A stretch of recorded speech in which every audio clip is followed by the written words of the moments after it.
Assalamualaikum teman-teman. Di sini kelompok kami mau mempresentasikan teori inventory. Nah, di kelompok kami ini ada anggotanya yang beranggotakan Dimas Trinugraha dengan akhir NIM 39 dan Zidan Rizky dengan akhir NIM 52 dan saya sendiri Raffi Alifian Bintang Samudra dengan akhir NIM 68. Untuk poin pertama dalam materi ini yaitu ada components of inventory models, ordering cost. Poin pertamanya yaitu biaya pemesanan atau produksi. Biaya yang muncul setiap kali perusahaan melakukan pemesanan atau produksi ulang, termasuk biaya administratif, pengiriman, dan pengaturan ulang mesin jika produksi dilakukan sendiri. Biaya ini tetap tidak bergantung pada jumlah unit yang dipesan atau diproduksi.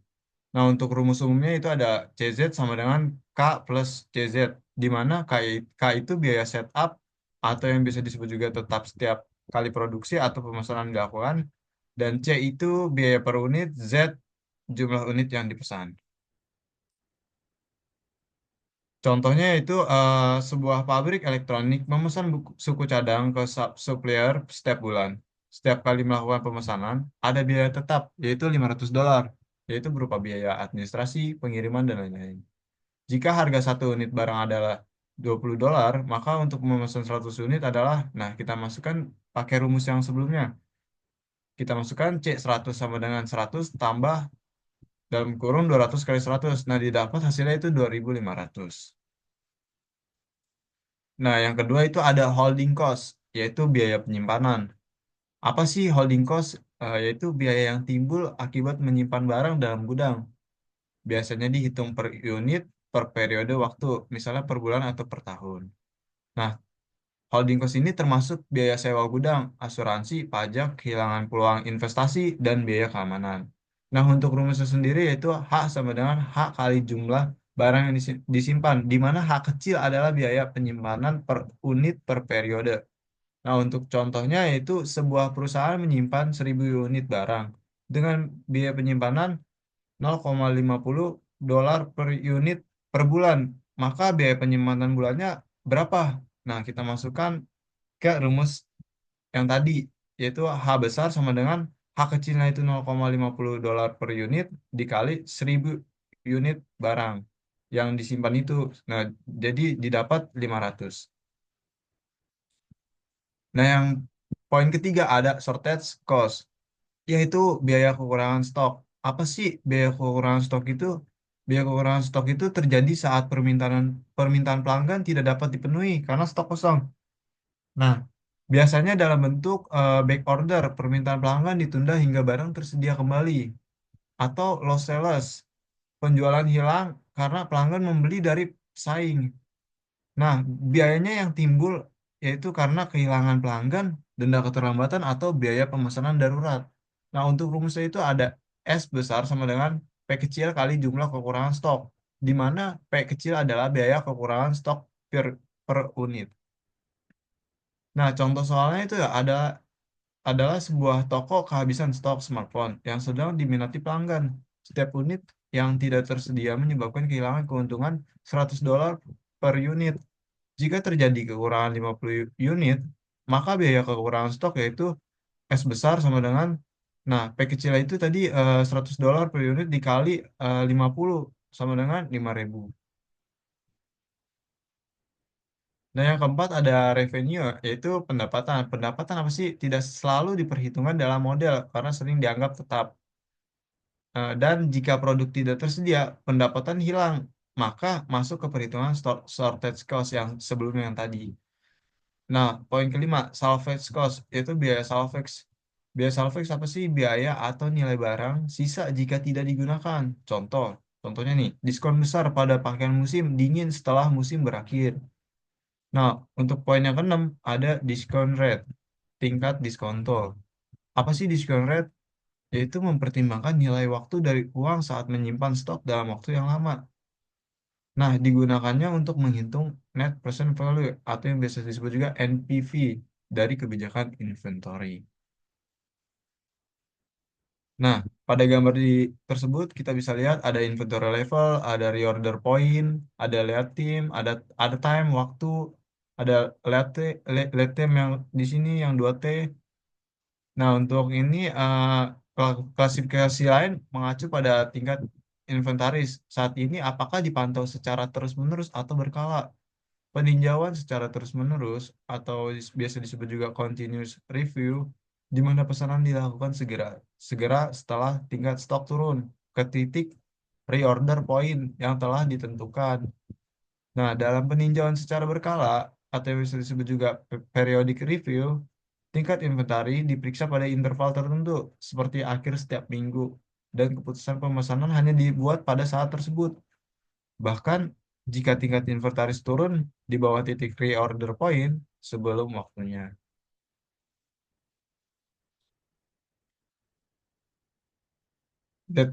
Deterministic continuous review model. Nah, pada economic order quantity atau yang biasa disebut juga IOQ model, unit produk yang dipertimbangkan diasumsikan dari stok barang yang kontinu pada laju konstan yang diketahui atau yang disebut juga tadi yang D, di mana permintaan D unit per unit waktu. Lebih lanjut, diasumsikan bahwa persediaan diisi ulang saat dibutuhkan dengan memesan atau membeli atau memproduksi sejumlah batch dengan ukuran tetap, yaitu Q unit, di mana Q unit tiba secara bersamaan pada waktu yang diinginkan. Nah, untuk IOQ model dasar dipertimbangkan. K itu sama dengan biaya persiapan untuk memesan satu batch. C kecil sama dengan biaya untuk memproduksi atau membeli setiap unit. H kecil sama dengan biaya penyimpanan setiap unit per unit waktu saat persediaan. Nah, tujuannya apa sih? Tujuannya untuk menentukan kapan dan banyaknya persediaan yang harus diisi ulang, sehingga dapat meminimalkan jumlah biaya per unit waktu. Nah, IOQ model dasar. Nah, ini diasumsikan nih, poin pertama yaitu laju permintaan konstan, diketahui di unit per unit waktu. Nah, untuk yang kedua, kuantitas pesanan atau biasa disebut juga Q untuk mengisi kembali persediaan tiba sekaligus pada saat yang diinginkan, yaitu ketika persediaan menyentuh reorder point. Nah, yang poin yang ketiga, kekurangan yang direncanakan tidak diperbolehkan. Nah, kita bisa lihat nih dari gambar di bawah ini, yang kiri ada inventory level, yang di bawah ada waktu. Nah, untuk grafiknya sendiri ada lead time, dan ada reorder point. Nah, reorder point sama dengan demand rate dikali lead time. Secara implisit, apa sih asumsi dua asumsi dua mengasumsikan konstan lead time. Nah, selanjutnya bisa dipaparkan oleh teman saya yaitu Dimas.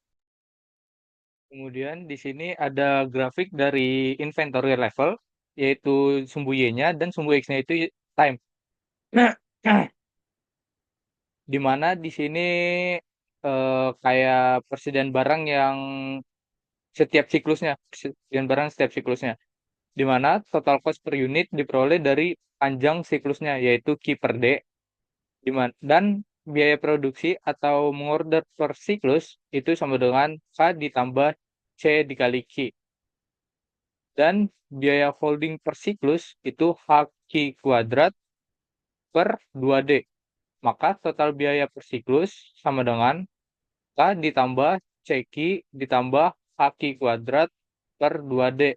Atau jumlah dari biaya produksi atau order per siklus ditambah biaya holding per siklusnya. Dan total biaya per unit waktu itu sama dengan T sama dengan K ditambah CQ ditambah HQ kuadrat per 2D dibagi Q per D sama dengan DK per Q ditambah DC ditambah HQ per 2. Untuk meminimalkan T, akan dicari turunan pertamanya. Diperoleh turunan pertamanya itu DK plus H DK per Q kuadrat ditambah H per 2.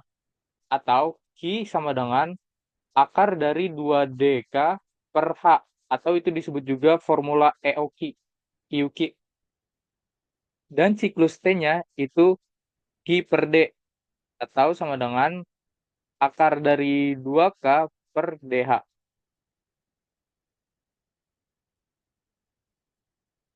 Kemudian di sini ada contoh soal dari manufacturing speakers for TV set. Jadi, misal ada perusahaan manufacturing TV yang memproduksi set televisi sebanyak 8.000 per bulan. Dengan setiap batch televisi diproduksi diperlukan setup cost-nya itu 12.000 US dollar. Setelah televisi diproduksi, kan kita perlu kan perusahaan tersebut perlu gudang untuk menyimpan televisinya, di mana holding cost-nya itu 0,3 US dollar per bulan. Di sini kita akan menentukan nilai IOQ-nya, yaitu sama dengan rumus tadi, Q sama dengan akar dari 2 dikali 8.000 dikali 12.000 dibagi 0,3, diperoleh 25,298.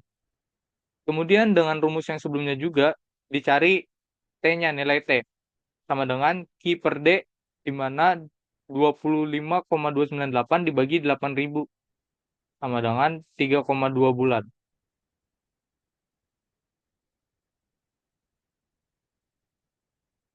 Kemudian ada model IOKI dengan shortage.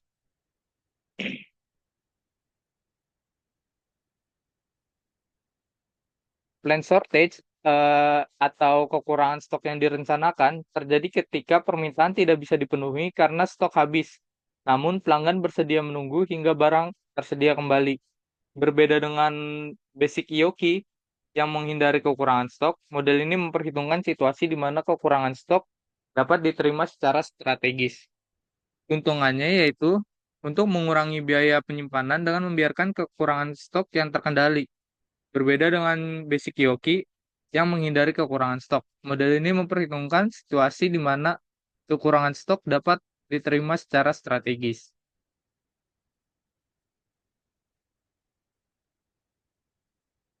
Nah, di sini ada asumsi baru di mana kekurangan stok diperbolehkan, pelanggan menunggu, dan pesanan tertunda segera dipenuhi saat barang tiba.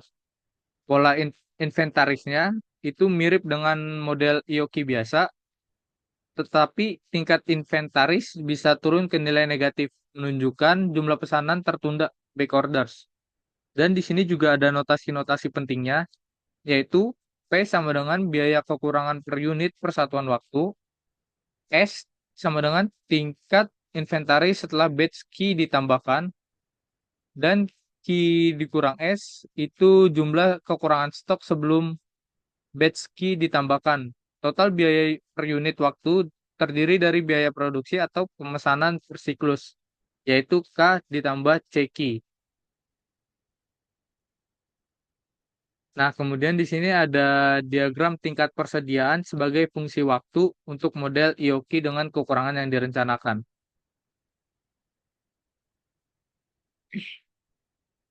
Selama setiap siklus, tingkat persediaan adalah positif untuk waktu S per D.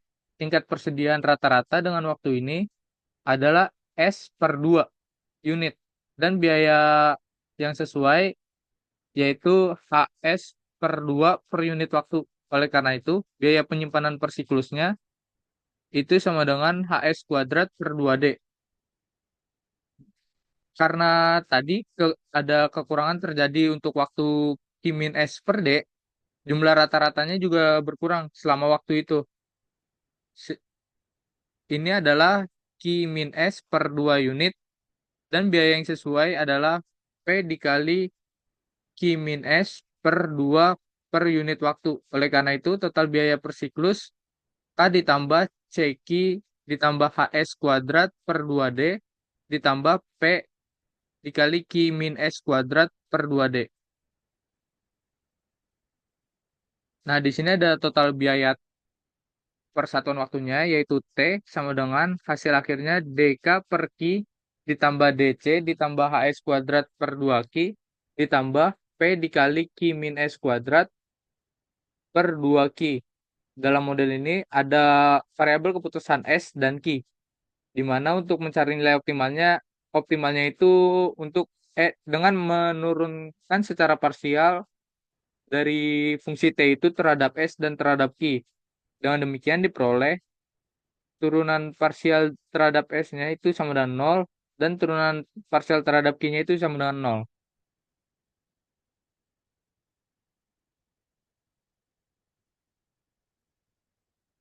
Nah, memecahkan permasalahan persamaan ini secara bersamaan akan menghasilkan S bintang yang barunya itu akar 2 dk per H dikali akar P plus H per P plus H, dan Ki bintang yang barunya itu sama dengan akar 2 dk per H dikali akar P plus H per P. Panjang siklus optimal T diberikan oleh T sama dengan Ki per D, atau kekurangan maksimum yaitu Ki min S, di mana sama dengan akar 2 dk per P dikali akar H per P plus H. Selain itu, dari gambar sebelumnya, fraksi waktu di mana tidak ada kekurangan diberikan oleh S bintang per D dibagi Q bintang per D sama dengan P per P plus H yang tidak bergantung pada K. Yang selanjutnya akan dijelaskan oleh teman saya, Zidan Rizky Pratama. Selanjutnya ada contoh soal manufacturing speaker untuk TV set. Suatu perusahaan manufacturing TV memproduksi set televisi sebanyak 8.000 per bulan. Dengan setiap batch televisi diproduksi diperlukan setup cost sebanyak 12.000 US dollar. Setelah televisi diproduksi, diperlukan gudang untuk menyimpan televisinya dengan holding cost sebesar 0,3 US dollar per bulan. Jika diasumsikan shortage cost-nya itu P sama dengan 1,10, hitunglah EOQ modelnya. Di sini kita menggunakan rumus yang sudah diberikan.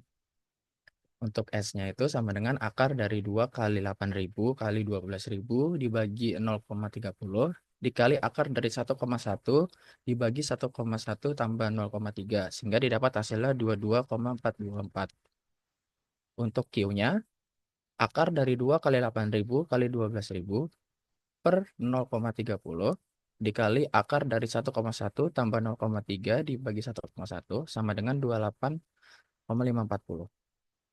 Sehingga T-nya didapat 28,540 dibagi 8.000 sama dengan 3,6 bulan.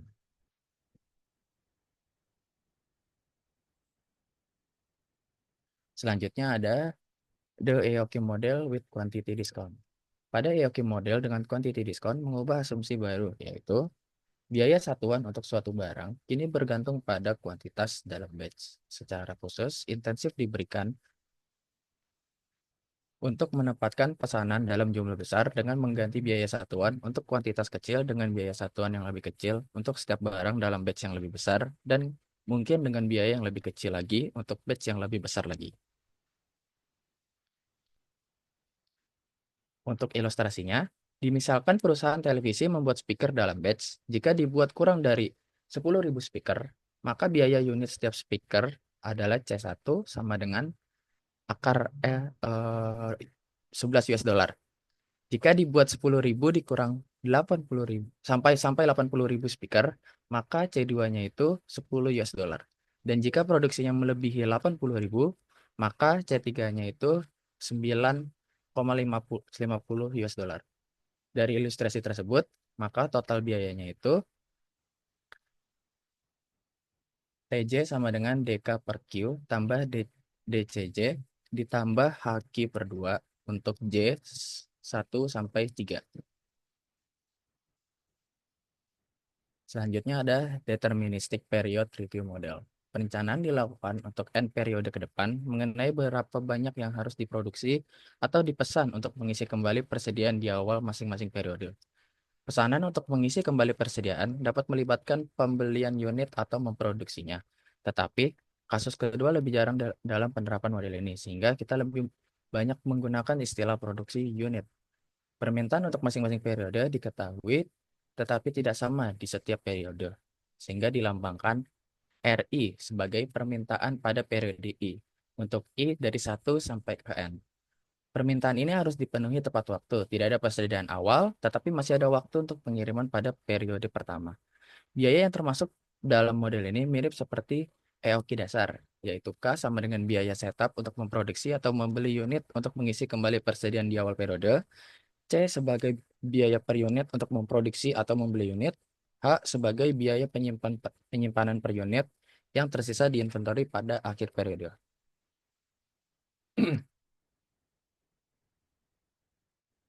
Selanjutnya, contohnya, sebuah produsen pesawat terbang mengkhususkan diri dalam memproduksi pesawat kecil. Baru saja menerima pesanan dari sebuah perusahaan besar untuk 10 pesawat jet eksekutif yang disesuaikan, yang akan digunakan oleh manajemen tingkat atas perusahaan tersebut. Pesanan tersebut mengharuskan 3 pesawat dikirimkan dan dibayar selama musim dingin mendatang, periode pertama.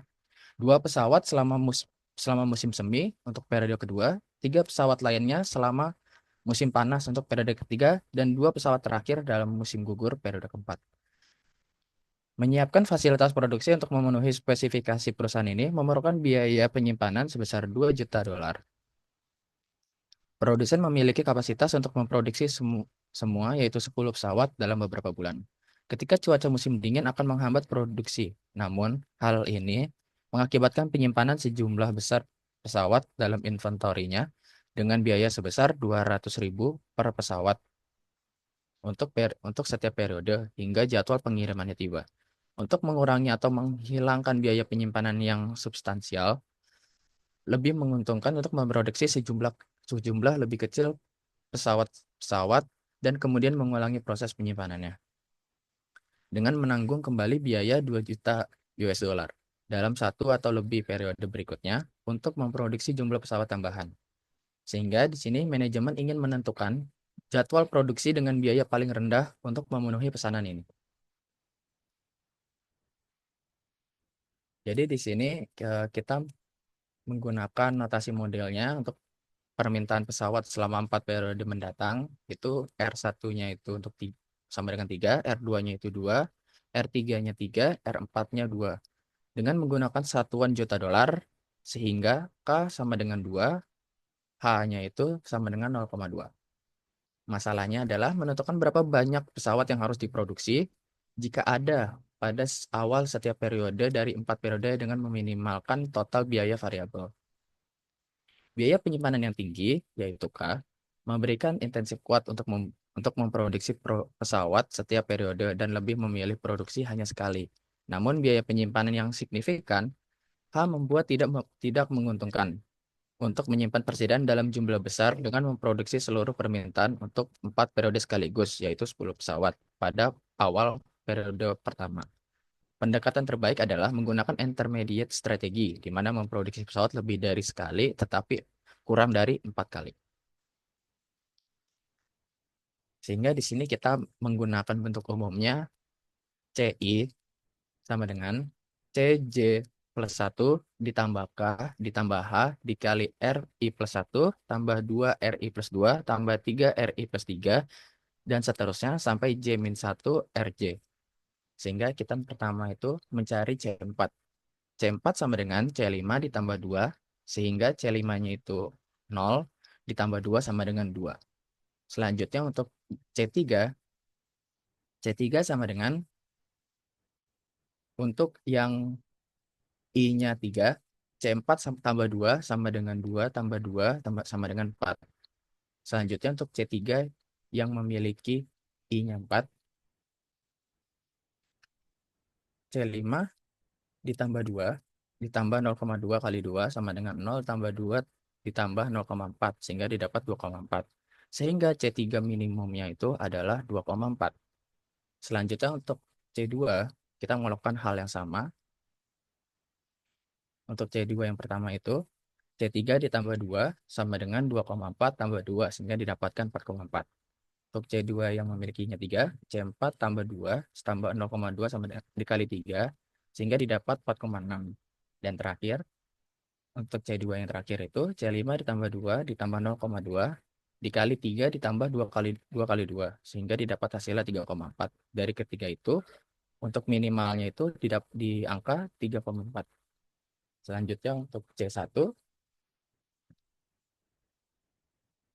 di sini C1 sama seperti yang sebelum-sebelumnya. C1 yang pertama itu sama dengan C2 ditambah 2 sehingga didapat hasilnya 5,4. Untuk C1 yang kedua itu C3 ditambah 2 ditambah 0,2 kali 2 sama dengan 4,8. Untuk yang ketiga C4 ditambah 2 ditambah 0,2 dikali 2 ditambah 2 kali 3 itu dapat 0,56. Untuk yang terakhir didapat hasilnya 4,8. Dari keempat tersebut untuk C1 itu minimal 4,8. Sehingga didapat jadwal produksi optimumnya. Kemungkinan pertama, memproduksi 10 pesawat dalam satu periode dengan total biaya variabelnya itu 4,8 juta. Untuk kemungkinan keduanya, memproduksi 5 pesawat di periode pertama dan 5 pesawat di periode ketiga dengan total biayanya itu sebesar 4,8 juta. Selanjutnya ada soalnya itu misalkan permintaan untuk suatu produk adalah 30 unit per bulan dan barang ditarik dengan kecepatan konstan. Biaya penyimpanan setiap kali proses produksi dilakukan untuk mengisi kembali persediaan adalah $15. Biaya produksinya adalah $1 per item dan biaya penyimpanan persediaannya adalah 0,30 per item per bulan. Dengan asumsi kekurangan tidak diperbolehkan, tentukan seberapa sering proses produksi dilakukan dan berapa ukurannya. Soal yang kedua, jika kekurangan diperbolehkan tetapi biayanya $3 per item per bulan, tentukan seberapa sering melakukan proses produksi dan berapa ukurannya. Untuk soalnya. Selanjutnya ada quotes of the day. Kadang membiarkan sesuatu kosong sementara adalah strategi terbaik untuk mendapatkan lebih banyak di kemudian hari. Sekian presentasi dari kelompok 3. Wassalamualaikum warahmatullahi wabarakatuh.